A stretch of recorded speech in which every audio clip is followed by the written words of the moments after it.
Petite, tu as quel âge? 11 ans. Moi, à ton âge, j'en avais 12.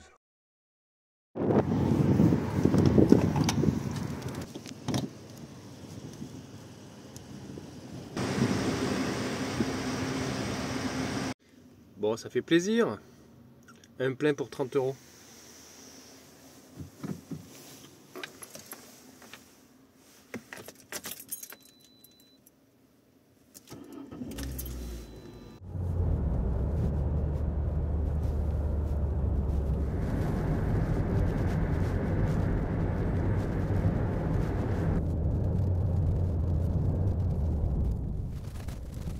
Bonjour les amis, bienvenue sur ma chaîne. Comme vous l'avez vu en intro, l'éthanol c'est quelque chose de très important pour la nature et l'écologie. C'est pour ça qu'il y en a de plus en plus dans les véhicules et c'est pourquoi vous regardez cette vidéo actuellement pour en savoir un petit peu plus sur ce produit vraiment écologique. Pour vous présenter la vidéo et vous dire ce qu'on va y faire, j'ai deux guests qui se sont gentiment proposés pour faire la présentation. Donc merci à Villebrequin. Allez, ciao les amis.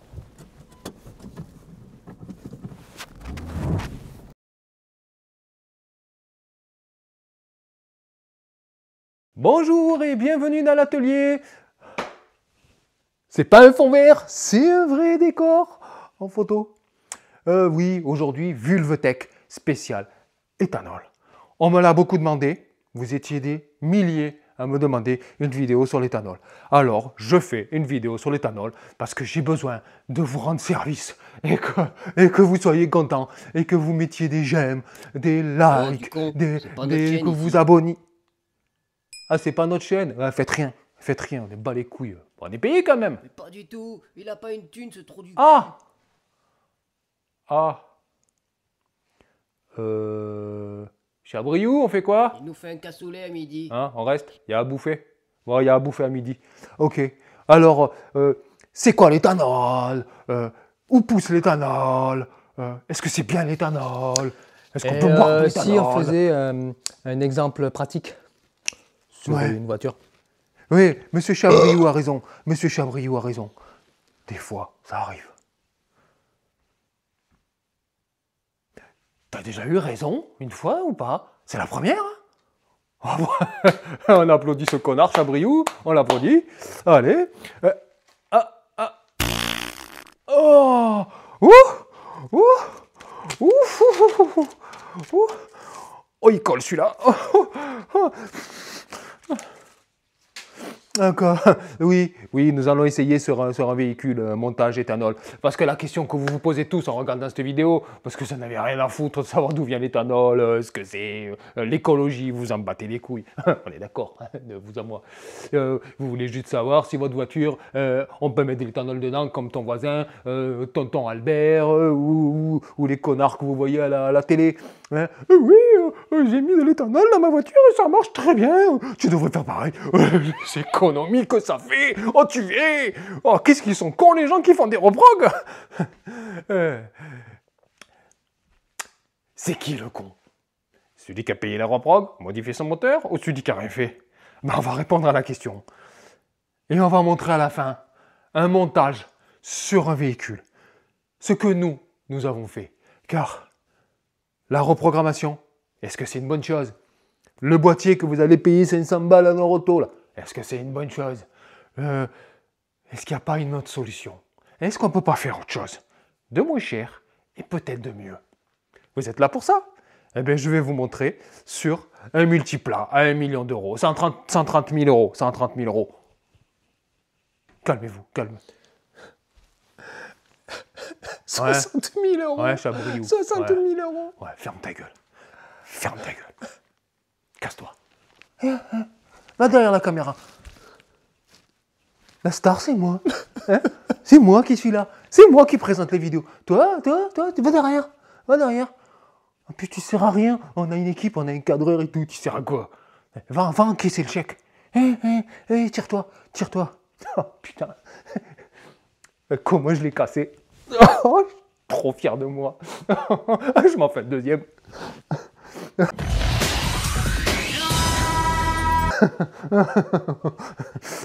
Oui, oui, je te vois encore là, recule! Ah non, non, non, c'était un vieux balai là. Allez, on va vous montrer ça. Est-ce que l'éthanol c'est bien?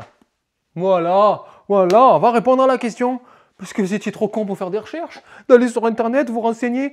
Non, non, il faut que je vous le montre. Voilà. Il faut que mon génie vous éclaire, vous montre la voie, vous dise quoi faire. Je suis là. Je suis le Messie. Oh, un petit dab pour le Messie. Oh, oh, oh, pour moi-même. Oh là là, que je m'aime. Eh, ah, je suis tout seul là. Il n'y a plus personne? Oh les gars. Ouh. Et oui, qu'est-ce que l'éthanol? Eh ben, merci d'avoir posé la question, ça fait plaisir, hein, franchement, j'apprécie. L'éthanol, ben, c'est simplement du blé, betterave et maïs. Voilà, tout simplement. Alors non, non, non, non, on ne met pas du maïs directement dans son réservoir. On le distille, c'est de l'alcool. Rappelez-vous nos pochetrons de grand-père, comment ils faisaient pour se ruiner la gueule à pas cher. On le distille dans des alambics, des gros alambics dans des usines très très très grosses et qui fabriquent de l'alcool, tout simplement. Alors là aussi, nous ne mettons pas de l'éthanol directement dans nos réservoirs. C'est mélangé à de l'essence. Il y a 15% d'essence. D'ailleurs, c'est pour ça qu'on appelle ça du E85. 85% d'éthanol, 15% d'essence. Et pour vous la péter en soirée, merci Hervé, sachez que les stations ne vendent du E85 qu'en été, 4 mois dans l'année. Le reste de l'année, c'est du E65. Il y a 35% d'essence. Je vais vous dire un petit peu plus tard pourquoi. Mais cela explique aussi pourquoi l'éthanol est moins cher en été. Et oui, il y a moins d'essence. Partie de la vidéo un petit peu plus chiante et je suis vraiment désolé, mais regardez cette partie-là, ça dure que quelques minutes, mais c'est vraiment important. Ce sont les données de production de 2022, ce sont les données officielles de France Agrimer. Je vous mets le PDF dans la description. Alors, pour faire 12 millions d'hectolitres d'éthanol, donc 1 hectolitre, c'est 100 litres, hein. 80% c'est pour le carburant, le reste c'est surtout pour la cosmétique et un peu les spiritueux. Pour ce milliard de litres d'éthanol, il y a eu 42% de blé. Blé produit en France, hein. Il y a très très peu d'importations pour faire l'éthanol en France. On produit localement. 230 kg de blé fait 100 litres d'éthanol. Ça fait une production de 1,170 millions de tonnes de blé par an. Ça représente, je trouve cette information importante, 167 000 hectares de plantation. Ensuite, il y a 33% de betteraves. Une tonne de betterave fait 100 litres d'éthanol. Ça fait 3,88 millions de tonnes de production et cela fait 50 000 hectares de plantation. Ensuite, vous avez 21% de maïs. Donc, même donné, 240 kg de maïs, ça fait 100 litres d'éthanol. Ça, c'est pour votre culture générale. Ça fait 610 000 tonnes à l'année, 82 000 hectares de plantation. Donc on remarque que ça fait quand même beaucoup de production, beaucoup de surface pour faire de l'éthanol en France. Alors il y a le côté écologique, donc effectivement, c'est fait en France. Beaucoup moins d'énergie grise en camion, en avion, en bateau pour l'importer. C'est fait en France. Donc ça, c'est une très bonne chose. Est-ce que c'est vraiment écologique? Est-ce que du coup, on peut se dire, voilà, je roule avec un carburant écologique? D'autant plus que ce carburant dans votre réservoir émet à peu près 40% de moins de CO2. Donc, on roule écologique. Mais est-ce vraiment écologique? Est-ce que vous saviez que la France importe les céréales et les betteraves pour notre consommation personnelle? C'est-à-dire que nous faisons des céréales et de la betterave pour l'éthanol sur notre sol, et pour le manger, nous l'importons des autres pays. C'est importé d'Ukraine, Canada et Australie pour le blé, USA, Brésil et Argentine pour le maïs. Euh, Excusez-moi, mais là, la pollution est liée dans les transports, les bateaux, les avions, tout ça, c'est énorme. Et sachez que dans les autres pays, ils utilisent des pesticides interdits en France. C'est-à-dire que ce que nous mangeons, c'est rempli de pesticides. Par exemple, vous avez l'atrazine, hein, qui est très dangereux et qui est utilisé dans les autres pays. Alors pourquoi on ne produit pas notre nourriture plutôt que de produire du carburant? Autant faire pousser des produits chez nous et importer pour le carburant, par exemple. Eh bien non. L'État subventionne la production pour le carburant. Il donne beaucoup d'argent, pas pour la nourriture. Donc un paysan aura plus intérêt à fabriquer de l'éthanol que de la nourriture. Voilà. Et puis, ça permet aussi de dire, pour les écologistes, hein, excusez-moi, ils vont encore ils vont se prendre une balle perdue encore. Donc si on réfléchit bien, cela permet de dire à qui veut l'entendre que notre biocarburant est fait sur place, pollue moins, très écologique et offre une belle empreinte carbone. Voilà. Notre nourriture bat les couilles. Bat les couilles qu'elle vienne d'Ukraine, qu'elle vienne du Canada ou de l'Australie. De l'Australie.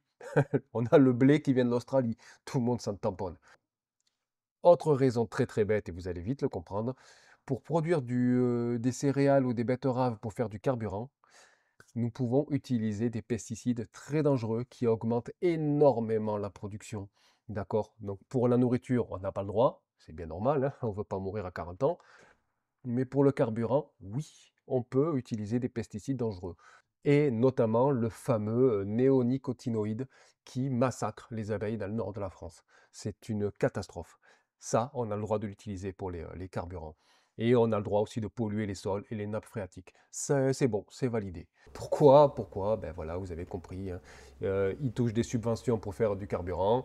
Et en plus, ils peuvent utiliser des pesticides pour augmenter la production. Après, vous tirez les conclusions que vous voulez. Mais moi, je pense qu'on nous prend vraiment pour des cons.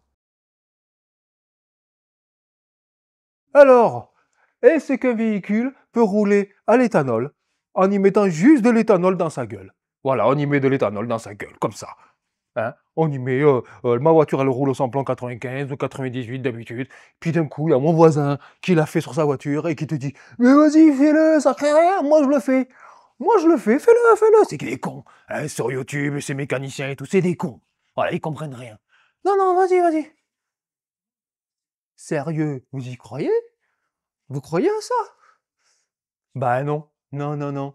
Le con, c'est lui. Ah oui. Si vous regardez cette vidéo et que vous mettez de l'éthanol dans votre véhicule sans qu'il soit modifié, bah vous aussi, vous êtes un con. Vous n'avez rien compris. Mais je suis là, je vous explique. L'éthanol dégage moins d'énergie.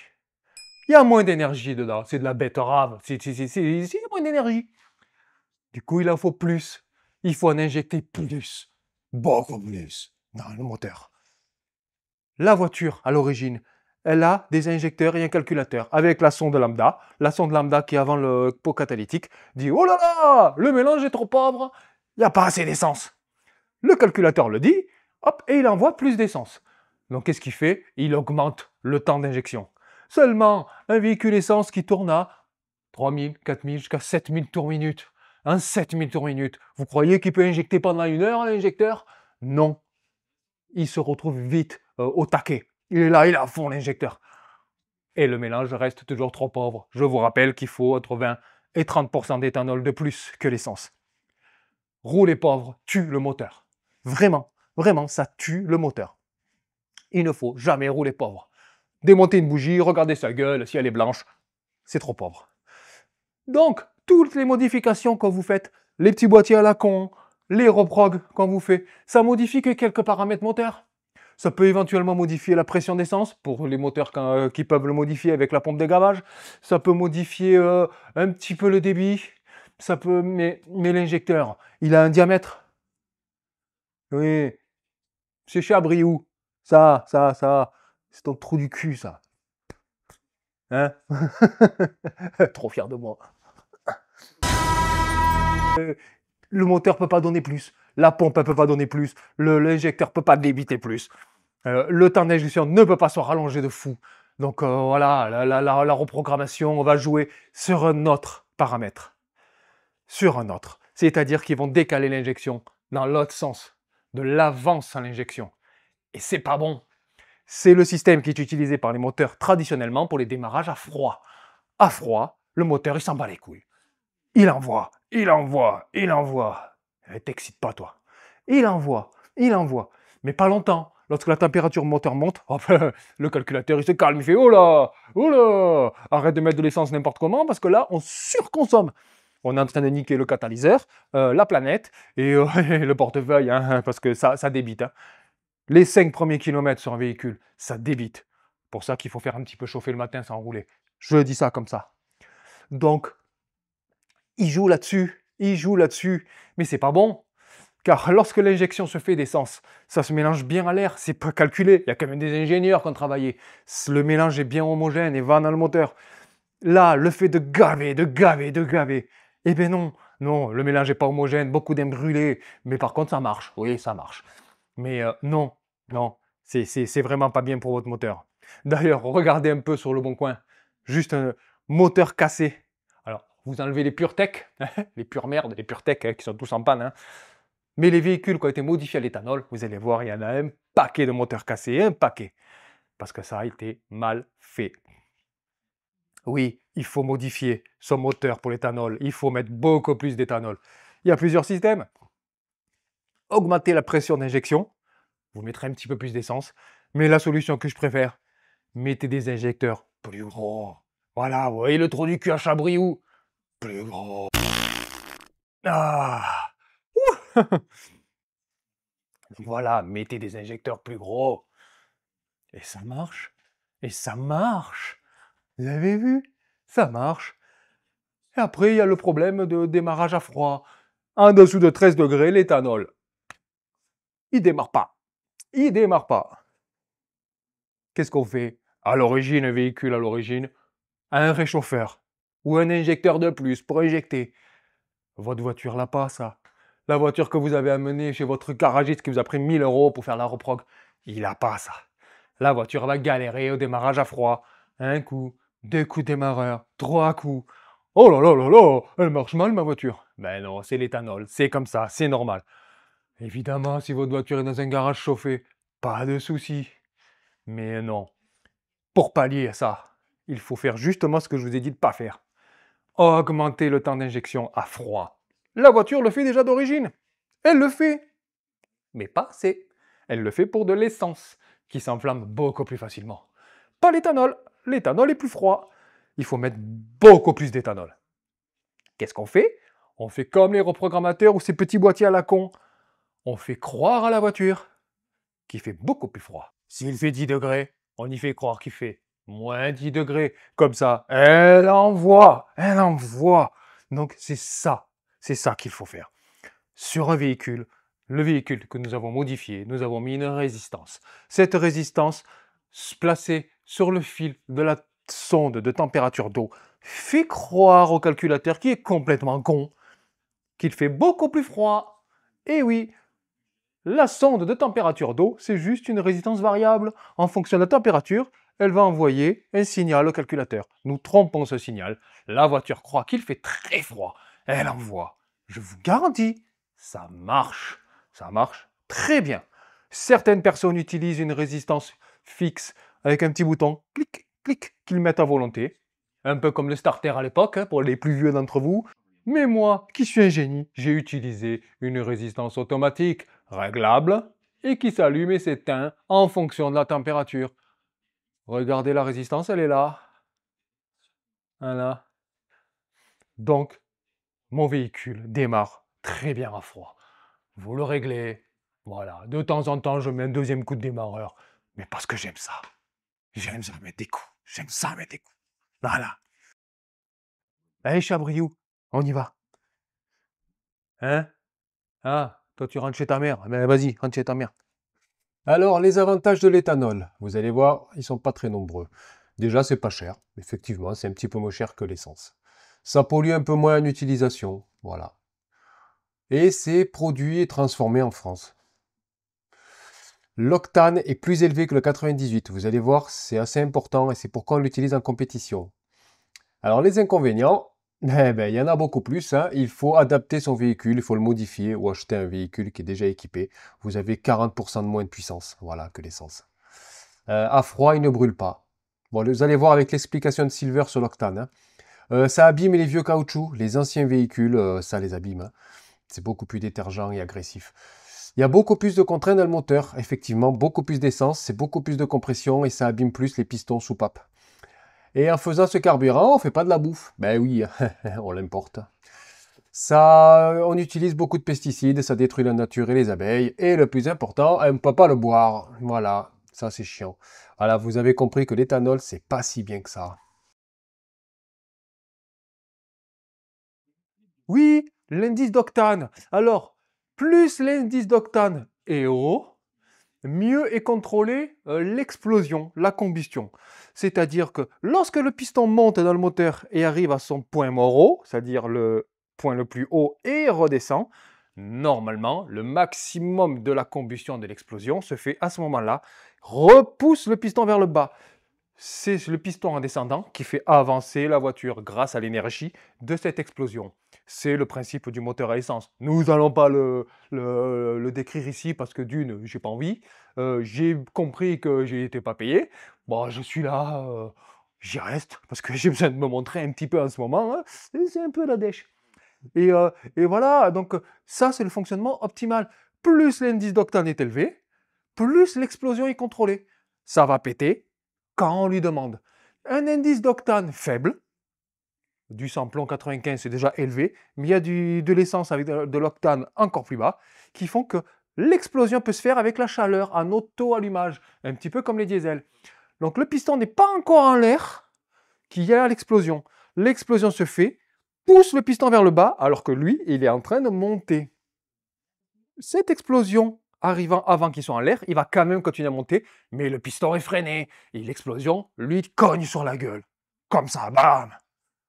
Tu vois, chiabriou. Ah! Eh bien, ça fait ce qu'on appelle un cliquetis, ça fait un bruit, un claquement. Le moteur n'aime pas. Cela abîme tout et cela réduit les performances. Donc, il y a un capteur anti-cliquetis, qui calcule ça et qui dit « Oh là là là là là là, il y a des cliquetis, oh là là !» Donc, il modifie les paramètres d'injection, les paramètres moteur pour éviter ces cliquetis qui sont très néfastes. Cela réduit encore les performances du moteur et du véhicule. C'est pourquoi l'éthanol est utilisé en compétition et notamment dans les courses de dragster, où l'explosion arrive pile quand il le faut. C'est pour ça qu'ils utilisent l'éthanol. Donc, on pense bêtement que l'éthanol a plus de puissance que l'essence classique, parce qu'il l'utilise en compète. Mais non, c'est pas pour sa puissance. L'énergie dégagée par l'éthanol est bien moindre que l'essence. C'est pourquoi il en faut plus. Donc voilà, plus. Hein, monsieur Chabriou, plus. Donc voilà les cliquetis. Donc voici l'ancien injecteur. Il se trouve derrière, hein, il y en a 4. Et c'est les anciens et les nouveaux que j'ai pris. Donc c'est ceux-là, les nouveaux. Hein. Si ça intéresse quelqu'un, voici la ref. Voilà. Donc c'est le 1600 16 soupapes Citroën Peugeot commun qu'il y a absolument partout. Sur les voitures de 2000 à 2012, 2013, c'est ce moteur qu'il y a. Et voilà les injecteurs qui fonctionnent. Je vous mets le lien dans la description, il valent 20 balles. 20,9 €. Comme quoi, c'est vraiment pas cher. En Bosch, hein, c'est de l'origine. Hein. Alors, comment j'ai fait pour sélectionner ce modèle-là? Alors déjà, sachez que ces injecteurs sont sur beaucoup de véhicules, beaucoup de marques. Donc cet injecteur, il est monté de mémoire sur une Nissan Micra. Comme quoi, vous voyez, ça veut rien dire, hein, les débits. Donc c'est un injecteur de Micra. Alors j'ai simplement regardé sur Amazon les injecteurs qui étaient vendus à pas cher. Et j'ai regardé les références sur Internet pour voir leur débit. J'avais trouvé le débit de celui-là. Et ceux-ci ont 30% de débit en plus, ou peut-être 35%. Donc ça me suffit. Même s'il débite un petit peu plus, le moteur arrive avec la sonde lambda, qui est là, à ajuster et à réguler. Donc j'ai vraiment aucun problème avec ça. Vraiment. Donc pas de voyant, pas de perte de puissance, tout est bon, le mélange est bon. Donc pourquoi se faire chier à faire une Europrog? Pourquoi se faire chier à mettre un boîtier? Vous voyez, 100 €. La modif m'a coûté 100 €. J'ai juste changé les injecteurs. Par contre, c'est pas un flex fuel. J'ai pas encore essayé, mais si jamais je mets du samplon 95, je pense que le mélange sera trop riche. Il va trop débiter.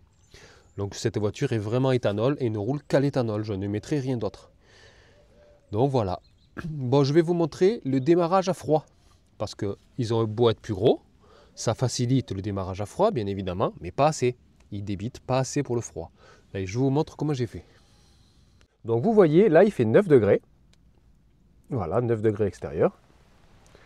J'ai branché un lecteur OBD premier prix. J'ai pas pris ma valise professionnelle. C'est pour vous montrer que vous pouvez très bien le faire avec une valise à pas cher. Mise au point. J'ai pris l'onglet température, tout le fond. Hein. Les valises premier prix se connectent uniquement au calculateur moteur et c'est juste lui qui nous intéresse. Donc la température de refroidissement est à 0. Je l'ai réglé comme ça. Voilà, j'ai réglé la petite molette dans mon moteur à 0. Je suis dans le Var, il ne fait pas spécialement froid.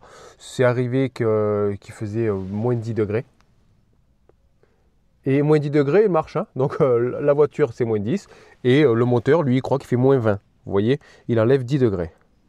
Donc vous voyez, sur le lecteur OBD, 0 degré. Ici, j'ai 9 degrés.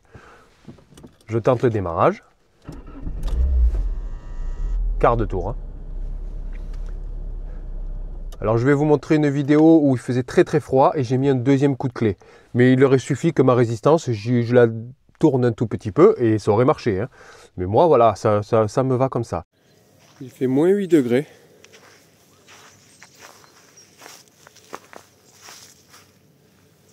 Est-ce que cette voiture à l'éthanol va démarrer au froid?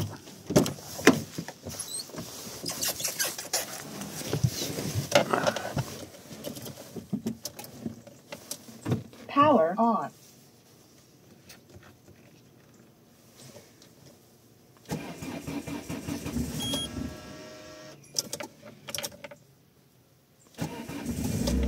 Voilà. Je vous montre dans le moteur ce que j'ai fait. Alors, voilà ma résistance. Elle est là. Je vais voir si on peut voir dedans. Il y a une petite vis au-dessus, cruciforme, et vous vissez ou dévissez en fonction. Et vous voyez avec votre lecteur OBD la température. Donc, pour vous dire vite fait, c'est une résistance qui est programmée à 10 degrés. Dès qu'il fait en dessous de 10 degrés, cette résistance, tac, elle se met en marche. Et trompe la sonde de température qui est juste en dessous, là, sur le bloc moteur. Donc, elle est branchée sur le fil de la sonde de température. Et indique une mauvaise information au calculateur qui est juste là. Donc au début j'ai juste mis la résistance toute nue comme ça, mais le problème c'est que comme elle s'arrête au-dessus de 10 degrés, le moteur contre le bloc ça chauffe très vite, donc là, elle arrivait très vite à 10 degrés et ne trompait plus le calculateur et j'ai la voiture qui calait. Alors du coup cette résistance je l'ai mis un peu plus loin, vers là-bas, je me suis dit je l'éloigne du bloc pour qu'elle ne monte pas trop vite en température, mais le problème c'est qu'en étant loin, elle ne montait jamais en température. Lorsque le matin il fait 0 degré, ben, elle n'arrivait jamais à 10 degrés. Donc elle restait toujours active. Et là, la voiture calait parce qu'il y avait trop d'essence, au contraire. Alors le mieux que j'ai trouvé, c'est que j'ai mis de la mousse de capot que j'avais là. Je sais que c'est pas inflammable, ça brûle pas ni rien. Donc je l'ai entouré et je l'ai mis. Ça fait partie des réglages que vous ferez en faisant votre modification. Ça fait partie voilà, du travail. Après, ça m'a pris une demi-heure. Donc voilà, la petite résistance pour les démarrages à froid.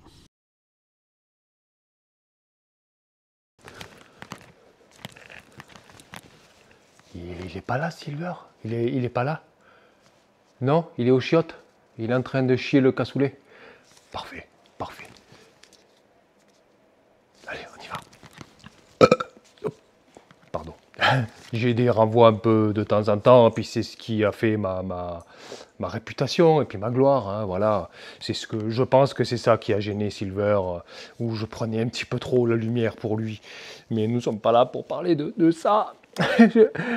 C'est tout sec. Il n'y a pas de la menthe là quelque part. Bref, nous allons finir la vidéo. Nous allons finir la vidéo. J'espère que vous nous verrez encore hein, en duo ou moi en solo parce que finalement, Silver, bon, dans l'équipe, le petit là avec la petite moustache là, on sait qui c'était on sait qui était le chef. On sait qui était le chef. J'ai entendu un bruit de chasse là. Non, c'est pas. Oh putain, il arrive. Pour finir cette vidéo, ben, l'éthanol. L'écologie, pas terrible. Est-ce que c'est un bon carburant? Ouais, bof. Comme on l'a vu, c'est vraiment son octane élevé qui fait que c'est intéressant en compétition, mais pas forcément intéressant au quotidien. Il faut modifier les véhicules. Si vous ne les modifiez pas, vous allez les niquer. Alors moi, franchement, ce que je conseille, ce que nous conseillons, même avec Silver, hein, même s'il est con là-dessus, il a raison, faites les modifs sur des vieux véhicules. un véhicule qui n'a plus de valeur ou que vous n'allez pas tarder à mettre à la casse. Mais ne faites surtout pas ça sur un multiplat à 1 million. Ne faites pas ça sur une sportive ou une voiture de collection. Ne voyez pas juste que l'économie, la petite économie de merde que vous allez faire. Franchement, c'est vrai que c'est économique. Moi, avec ma voiture, le coût est à peu près à celui d'un diesel. J'ai un essence et ça me coûte voilà, le prix d'un diesel, puisque j'ai plusieurs véhicules. Du coup, ça ne vaut pas tant le coup que ça. Si vous avez une belle voiture que vous sortez que le week-end, eh ben payez 15 litres au 100 et mettez du 98 et pas du 95 parce que c'est encore mieux, il y a moins d'éthanol. L'éthanol, c'est de la merde. Vraiment, de vous à moi, c'est de la merde. Si le véhicule en est équipé d'origine, faites-le. Si c'est vous qui devez le modifier, l'amener faire une carto, l'amener faire un boîtier ou même vous mettre un injecteur, effectivement, sur le Picasso, comme on l'a vu, ça a coûté 100 balles. Les 4 injecteurs, 100 balles. Une petite demi-heure, 1 heure de travail pour les échanger. Voilà, c'est ce que ça a coûté. Et après, une petite sonde de température à 20 balles. Ça n'a pas coûté tant cher que ça. Et c'est économique à l'usage. Et c'est vrai, c'est économique. C'est une bagnole qui a 400 000 km et qui partira à la casse certainement dans pas très longtemps. Donc, bas les couilles. Si c'est une belle voiture, ne le faites pas. Ne le faites pas. Vous ne vous faites pas avoir. Oui, le seul intérêt de ce carburant, c'est qu'il est détaxé. Pour l'instant. Pour l'instant, il est détaxé. Mais il ne le sera plus. Vous connaissez l'histoire pour le diesel, voilà, ça a augmenté parce que tout le monde en avait. Si tout le monde se met à avoir de l'éthanol ou du GPL, les prix vont monter. Ils ne sont pas cons au gouvernement. On a voté pour eux, ils sont là pour nous niquer. Donc voilà. Donc l'éthanol, pour moi, c'est non. Voilà, faites-le sur un vieux véhicule. À la limite, je vous ai dit de ne pas le faire. Mais si c'est une 205 pourrie que vous avez, 1,4 litre essence avec le compteur bloqué, mettez même pas de boîtier, mettez rien. Mettez direct de l'éthanol, voyez ce que ça donne. Mais sachez que si vous n'augmentez pas le débit, comme on vous l'a expliqué, vous allez le niquer très vite. Très vite. Et si vous êtes pauvre comme moi, vous êtes simplement millionnaire comme moi, ben voilà, vous n'avez pas les moyens de vous racheter un véhicule après avoir cassé celle-là. Franchement, je vous envie. Vous, les riches qui me regardez. Donc voilà. Mais merci de nous avoir regardés. J'espère que notre duo vous aura intéressé. Parce que voilà, nous sommes des vrais potes, des amis. Oh putain, il est là. Bon, allez, ciao. Merci d'avoir regardé cette vidéo jusqu'au bout. J'espère qu'elle vous aura plu. J'ai changé un petit peu de format, un peu de formule, un peu plus d'humour, un peu plus de travail sur le montage, beaucoup plus de travail sur la vidéo. Ça m'a pris des semaines à faire celle-là. Alors n'hésitez pas dans les commentaires à me dire ce que vous en pensez, ce que vous voulez voir. J'ai plein d'idées, mais je suis aussi à l'écoute. L'éthanol, c'est quelque chose que l'on m'a demandé, donc j'en ai profité. Alors vraiment désolé à Villebrequin si je me suis un peu moqué d'eux. Mais bon, honnêtement, il y avait de quoi se moquer parce que l'actualité est assez marrante. C'est vraiment dommage que leur duo se termine comme ça. Mais bon, écoutez, j'espère qu'ils le prendront avec humour si jamais ils voient la vidéo. Et voilà, donc comme d'habitude, je vous demande de vous abonner, de partager et aussi de m'aider si vous pouvez sur Tipeee. J'ai mis un lien parce que voilà, je ne gagne rien avec les vidéos et mine de rien, ça coûte un peu. Donc voilà. Écoutez, je vous remercie encore et je vous donne rendez-vous à la prochaine vidéo. Donc n'hésitez pas à vous abonner et la petite cloche, comme ça vous la verrez arriver. Voilà, il y a des petites surprises qui arrivent, j'ai pas mal d'idées. Bon allez, ciao les amis!